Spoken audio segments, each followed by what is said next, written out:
మద్యం కుంభకోణం కేసులో నిందితులకు రిమాండ్ పొడిగిస్తూ విజయవాడ ఏసీబీ కోర్టు ఉత్తర్వులు జారీ చేసింది. ఈ నెల 15 వరకు రిమాండ్ను పొడిగించింది.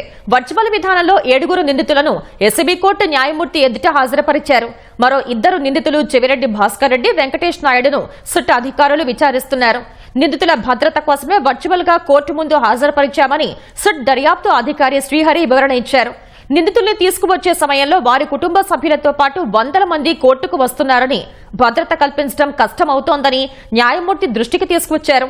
నిందితుల కుటుంబ సభ్యులు ఎంతమంది వస్తున్నారు, ఎవరు వస్తున్నారు, వారి వివరాలు ముందే అందజేస్తే తాము భద్రత ఏర్పాట్లు చేసుకుంటామని ఐఓ శ్రీహరి కోర్టుకు తెలిపారు. జైల్లో ఏమైనా ఇబ్బందులు ఉన్నాయా అని న్యాయమూర్తి నిందితుల్ని ప్రశ్నించారు.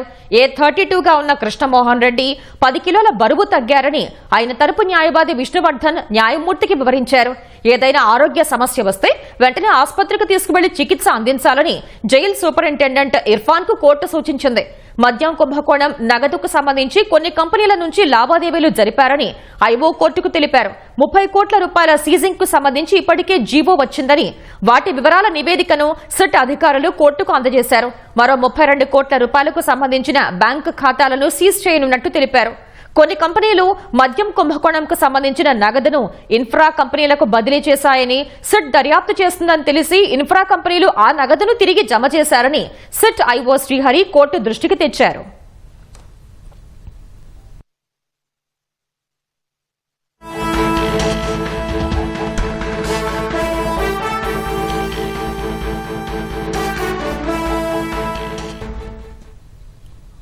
మద్యం కేసులో చెవిరెడ్డి, వెంకటేష్ నాయుడుల మొదటి రోజు విచారణ ముగిసింది. మరింత సమాచారాన్ని మా ప్రతినిధి జయప్రకాష్ అడిగి తెలుసుకుందాం. జయప్రకాష్, చెవిరెడ్డి భాస్కర్ రెడ్డి, వెంకటేష్ నాయుడుల విచారణకు సంబంధించిన వివరాలేంటి? కొద్దిసేపటి కిందటే ఈ రోజు మొదటి రోజు విచారణ ముగిసింది. ఈ రోజు ఉదయం సుమారు 10 గంటల ప్రాంతంలో వైద్య పరీక్షలు పూర్తి చేసుకుని విజయవాడ సిట్ కార్యాలయానికి 2 నిందితుల్ని తీసుకువచ్చారు. చెవిరెడ్డి భాస్కర్ రెడ్డి, వెంకటేష్ నాయుడులను సాయంత్రం 5 గంటల వరకు విచారించారు. అనంతరం వాళ్ళకు వైద్య పరీక్షలు పూర్తి చేసి అటు జైలుకి తరలించారు. సుమారు 7 గంటల పాటు విచారించిన దర్యాప్తు అధికారులు వారి నుంచి కీలకమైన సమాచారం రాబట్టేందుకు ప్రయత్నించారు. ఇందులో ప్రత్యేక ప్రశ్నావళిని కూడా తయారు చేశారు.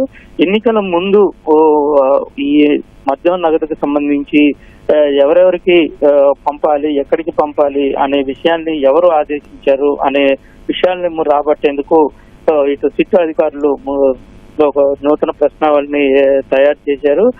దాంతో పాటు వాహనాలు, ఏ వాహనాలు వాడారు, ఎక్కడెక్కడ తిరిగారు అనే వాటిని ప్రశ్నించారు. ఇప్పటికే సిట్ అధికారుల వద్ద దాదాపు సమాచారం పూర్తిగా ఉన్నది. దానికి సంబంధించిన కొన్ని ఆధారాలు కూడా వాళ్ళ దగ్గర ఉన్నాయి. అయితే వాళ్ళ దగ్గర ఉన్న ఆధారాలతోటి ఈ నిందితులు ఇచ్చినటువంటి సమాధానాలు సరిపోల్చి చూస్తూ వేర్వేరుగా వీళ్ళిద్దరిని వేర్వేరుగా విచారించారు.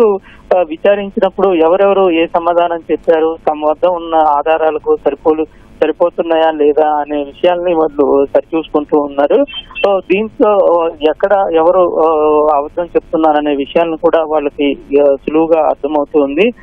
మరోవైపు ఈ నగదుని ఎక్కడెక్కడ పాయింట్లు, కలెక్షన్ పాయింట్లు అంటే కొన్ని చోట్ల నగదుని నిల్వ పాయింట్లుగా పెట్టుకొని అక్కడ ఉంచి అక్కడి నుంచి మరొక ప్రాంతానికి తరలించారంటే ఒక చోట నగదు ఉంచి ఆ చుట్టుపక్కల ఉన్నటువంటి ప్రజాప్రతినిధులకు పంపే విధంగా ఏర్పాటు చేసినట్లు సిట్ దర్యాప్తులో గుర్తించింది. అయితే అసలు ఈ నగదు ప్రజాప్రతినిధులకు పంపాలని ఎవరు ఆదేశించారు, ఎంతెంత నగదు తీసుకెళ్లే వాళ్ళు, అదే విధంగా ఎక్కడి నుంచి ఈ మద్యం నగదు ఏ రూపంలో ఎక్కడి నుంచి తీసుకువచ్చి ఈ నిల్వ పాయింట్లలో ఉంచేవాళ్ళు, ఈ విషయాలన్నింటినీ రాబట్టేందుకు సిట్ అధికారులు ప్రయత్నిస్తూ ఉన్నారు. ఈ రోజు మొదటి రోజు ముగిసింది. రేపు ఎల్లుండి కూడా విచారణ జరుగుతుంది. ఉదయం 8 గంటల నుంచి సాయంత్రం 6 గంటల వరకు వాళ్ళని విచారించే అవకాశం అయితే అనుమతి అయితే లభించింది. న్యాయవాదుల సమక్షంలో అనుమతించాలనేటువంటి విషయాన్ని కోర్టు తెలిపింది.